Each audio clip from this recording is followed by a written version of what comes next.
Welcome to the Investor Coaching Show, a podcast to help you get an insider's view of the financial world and escape common investment traps. We look at the financial news of the day and help you make sense of it so you can relax about money.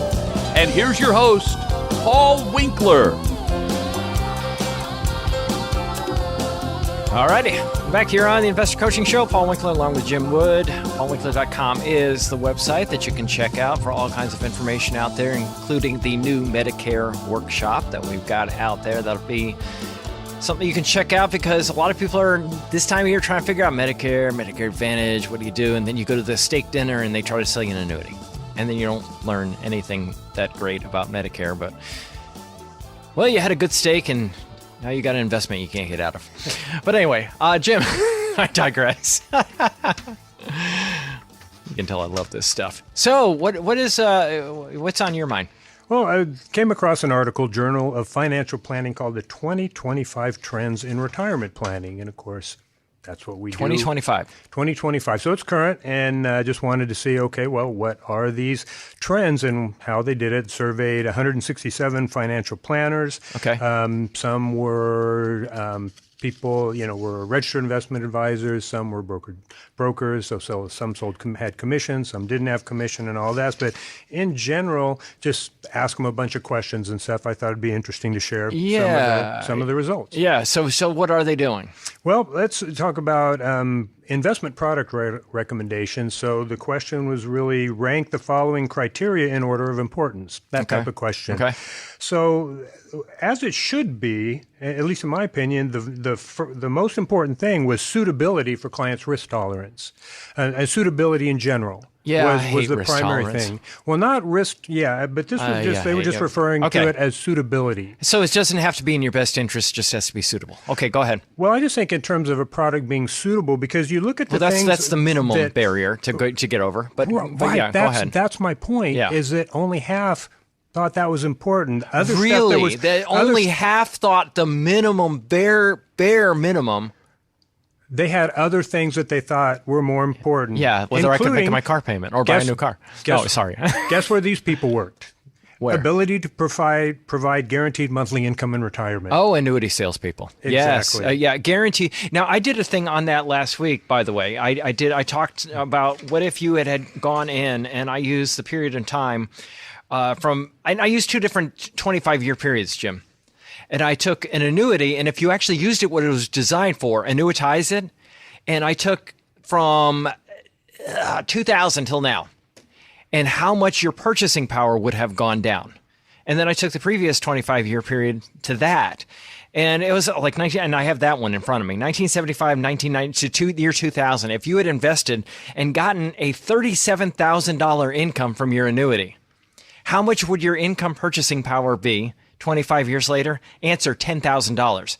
You would have cut your purchasing power into a quarter, but your income was guaranteed. Yeah, that's guaranteed to be cut in a quarter. And those numbers are just crushing over multi-decade retirement, and people have trouble mentally doing that math, right? And that was just 25 years. That was just 25 years. Yeah. Right. But anyway, go ahead. So other things that did well and were chosen sometimes above suitability were things like ability to provide liquidity. Now, that can be important, but cash provides liquidity. Is that a good investment for retirement? Right. Well, liquidity is important. And, what the issue really gets down to, what were most of those people selling? Something that doesn't have liquidity. That's the irony there. Yeah. The annuities, they don't have the liquidity, and yet they're considering that important, but they're considering it not to be important. That's really interesting. Yeah, so I thought this was a really odd set of criteria, and that's why I just thought this would be worth a discussion. Potential to maximize returns, well, that's not really something in retirement. I mean, you want to maximize returns at the appropriate risk. That's absolutely a good goal. But that's, again, they left out that second part on this, minimizing exposure to volatility. Well, that's right back with the monthly income thing. And again, that's right back from the people that were the insurance folks. So yeah, and it's a two-edged sword. You're basically dealing with both sides of things. But a lot of times what happens is what people are sold on is fear. And the reality of it is that there's a balance between, when you look at investing in, like, for example, fixed income I had a person I was talking to a few days ago, and they had a tremendous amount of money in CDs. And you were talking about how, the interest rate was so high, and because they had locked in like 5% or something like that. I says, yeah, it's interesting because back then the inflation rate was 4 to 5%. It was actually 6% at one point in time. For a brief period of time, the inflation rate was actually significantly high, and that's why interest rates were high. I said, if we go back through history, and I pointed out a chart that was behind me, and I said, you see where the inflation rates were really high there? And it was this chart that goes back for 100 years. And every time that the inflation rate was high, I said, look what happened to interest rates. And they're going, oh, wow, it followed it. I said, yeah. So in essence, you think that your interest rate is high, but the inflation rate was high at the same point in time. So your real interest rate, your real rate of return, which is after inflation, was still zero. And they were like, oh my gosh, I hadn't thought about that. Yeah, and that disconnect can get even worse temporarily to where you're having a real loss after inflation. So you're making less interest, after inflation, you're below zero. Yeah. So, when we look at it, we say, okay, so what are fixed income investments for? Well, they're for emergency funds. Like, for example, we might have something like a savings account or a money market account would be for emergencies. It might be somewhere in the neighborhood of a couple percent to maybe 5% of a whole portfolio that is used for income. It might be that little. But a lot of people, you might have 100% of their money in cash. We're looking at maybe about 5% because there are periods of time where stocks and bonds go down together. And that's why you want both of those. If interest rates spike up, you can have stocks and bonds go together. Then what you want to have is you want to have some intermediate bonds in the portfolio that when stock markets drop way down, they tend to spike in value.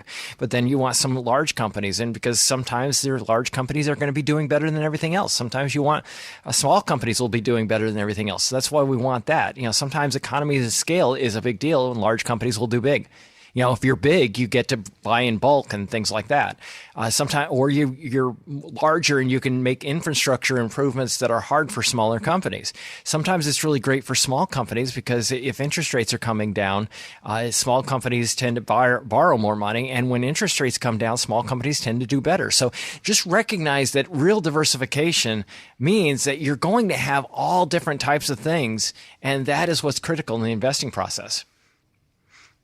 So let's go on to healthcare costs lead planners' concerns about retirement security, because the questions again, the five biggest concerns, and asking these planners, and healthcare costs I think are important, but there's no way I think that's the top 5 concern.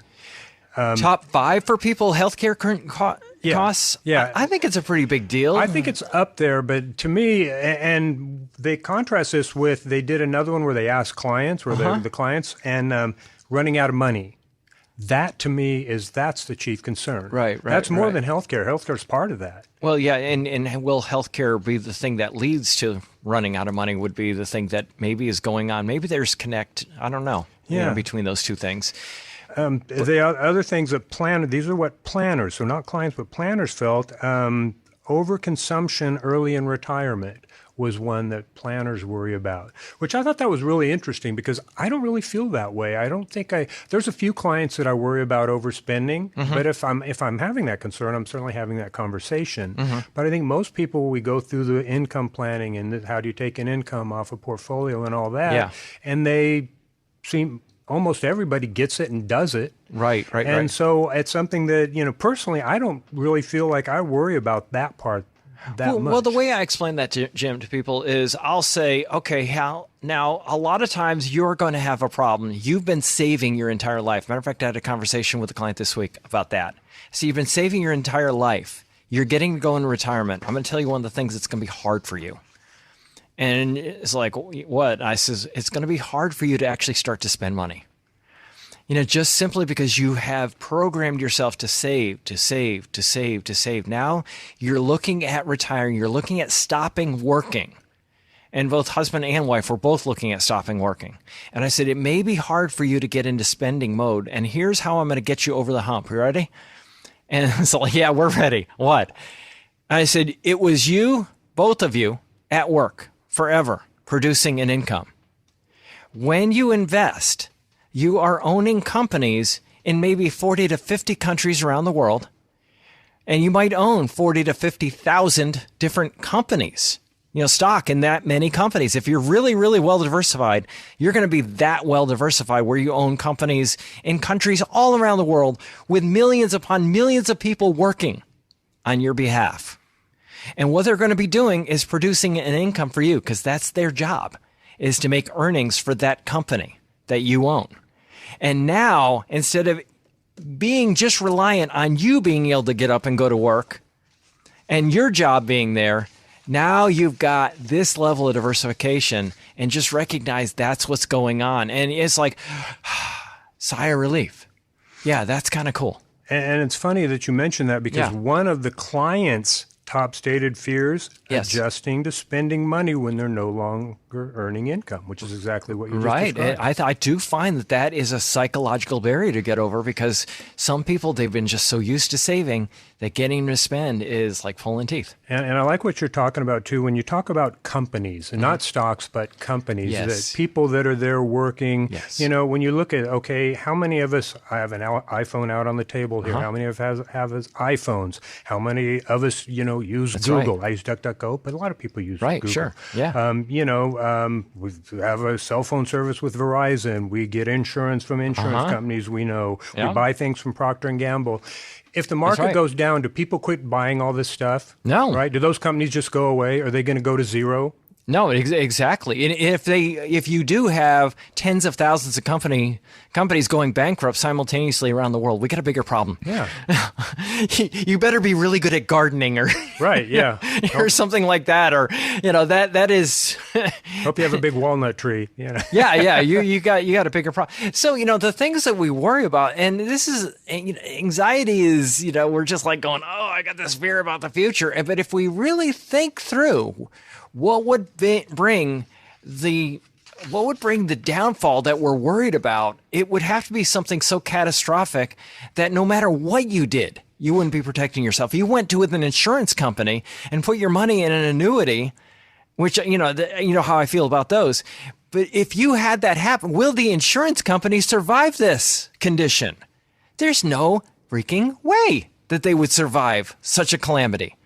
So the reality is, you may think you're safe by doing this, but recognize you'd be no safer there in what you consider to be safe. Yeah, I've always told people that that window of where that comes in and saves you is very, very, very small, and is it worth throwing away, future returns and everything for just that little tiny window where that might be applicable. Yeah, and the reality of it is, even when you diversify, you still own assets. But the way they sell it, though, is this. And this is something I had audio on. I may at some point do this. This guy, I might have it. I might save this. I'll make this point later, because this guy talked about how he used them, and it was eye-opening what this guy was talking about regarding how he. Let me see if I can find this real quick. Nope, I don't have it on here. But literally, so at one point I will do something on this, so I'll talk about it right now. This guy was talking about annuities, and he said, hey, you know what? These people are, they're talking about returns, and the people that are against this, or they're not for what we're doing, selling these annuities. I know it was a Susie Orman thing. I just remember where it was. It was Susie Orman's just ripping. She's a well-known financial person. A lot of times she can be way off the beaten path in some areas, but she was on point when it was talking about indexed annuities. She was ripping them apart in this little audio. And this guy stops the audio and he says, she's comparing apples to oranges, because she was talking about the low returns and the problem, and how they cap returns, and how they have, participation rates, and how you don't get dividends. And she's going on and on about all this stuff. And what she does is she's just like tearing this thing apart. And he stops it and goes, there, she's comparing apples to oranges, he says. And he says, because it is not there to be a competitor to the stock market. It is not there for returns. And I'm sitting there going, well, no, you guys sell this stuff as that all the time. Who are you kidding? You sell it as you'll get participation in the stock market with this product. Who are you kidding? And he said this. It's actually a replacement for bonds in your portfolio. And I lost it. I was like, yo, you've got to be kidding me. So you're going to have an investment that if you pull the money back out, you have back-end surrender penalties, and you have lack of liquidity, and you have an issue where if you try to rebalance your portfolio, every time you rebalance from stocks to bonds, your annuity in this case, you have to pay commissions all over again. I got to pay commissions every time I go and rebalance, quote unquote, my investment portfolio. And I have I am privileged enough to have back end surrender penalties when I try to pull money out when the stock market happens to be down. And it's only backed by the guarantees of that one company's claims paying ability. That's right. The insurance company. Exactly. Yeah, as opposed to 4,500 different bond issues from, high quality companies, government organizations. Governments, that yeah, type sure. of Exactly. stuff. Exactly. So as a replacement for the bond portfolio. No, that's an excellent point. Hey, just a note to you podcast folks, we just came out with a retirement income guide, and I'm super excited about this. There are all kinds of myths about taking income in retirement. People worry about running out of money, and rightfully so, because a lot of these myths can actually cause that. Now, the myths that you typically hear about, number one, dividends, living off dividends in retirement, real estate, life insurance as a retirement investment, and annuities, and interest-bearing accounts, and target date funds. There are all kinds of things out there. What I want to do is put something together that walks through why those things are problematic, number one. Number two, the other thing that I wanted to do is walk through the evidence-based research on taking income in retirement. And we got a ton of data going all the way back to 1900. Hey, what's the logic behind it? And it's intensely logical. So we put that together, and all you have to do to download that, making it super simple, just go to paulwinkler.com/relax, and you can actually get into that very easily right there. So I would urge you to do that. Check it out, because I think you're going to really like it. paulwinkler.com/relax. All right, Jim. Paul Winkler, Investor Coaching Show. This is something I would love to run by, and I'm going to, she listens to every show anyway, our securities attorney. Just checks out, make sure that we stay in line. I love her, Layla. I need to have her give me her opinion on it. One of these days. I would love to have her on here. We talked about having her on the show. She said she'd do it. She said she'd do it. She has some stories. I mean, this lady speaks in front of securities attorneys all across the country, sharp as a tack. And we got into talking about finfluencers. And we got into that conversation one day, and she talked about how there's these people on the internet. They're talking about investing in finance, and you don't recognize that they're actually getting paid. They're called finfluencers. They're influencers in the world of finance, trying to get you to do stuff, and you don't necessarily recognize the conflict of interest that they really have, right?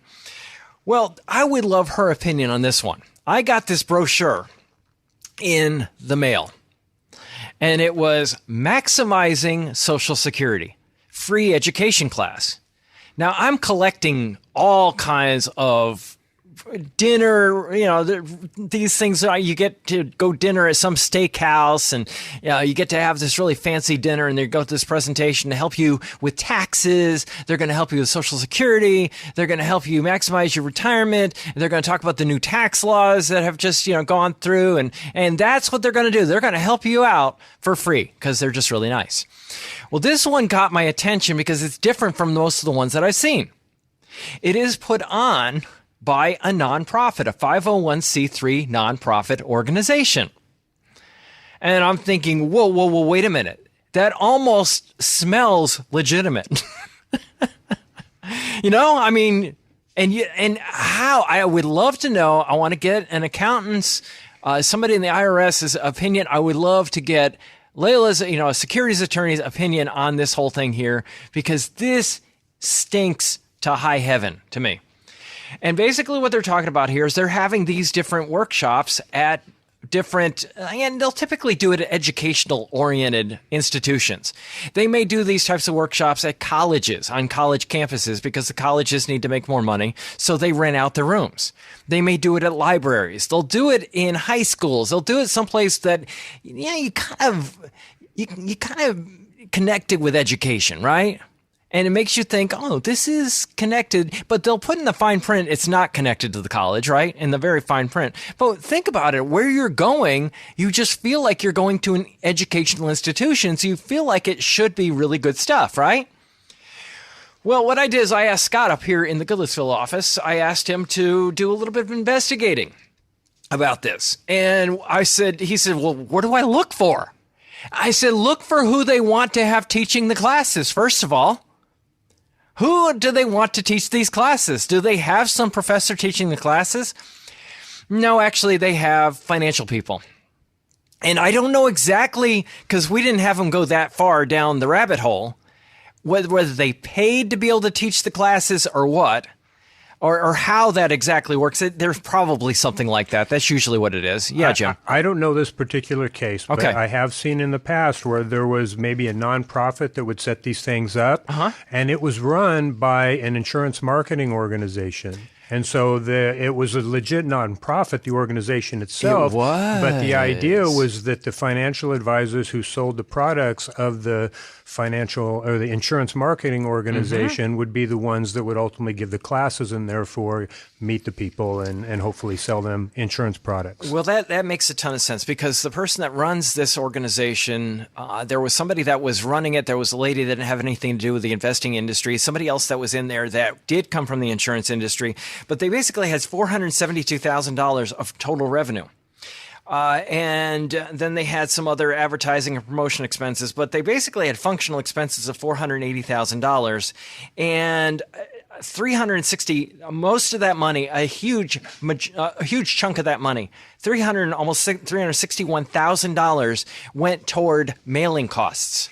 That's literally what this is, just a big mailing. And then at the very end, when you read about what they have to offer, it says a follow-up complimentary consultation also available at completion of the course to be able to sell you stuff. Yeah. That's basically what it is. Now, if you want to learn about Social Security and you're like, we have a webinar on this particular topic on the website, paulwinkler.com. You can just go register and watch that. Check it out. It's under webinars. It's like the third one down. Social Security, your guide to optimal filing. Watch out the stuff you're being marketed. Watch out for the conflicts that are inherent in a lot of this stuff. Hey, this is Paul Winkler. Hope you enjoyed today's edition of the Investor Coaching Show. If you want to learn more about what we do, go to our website, paulwinkler.com.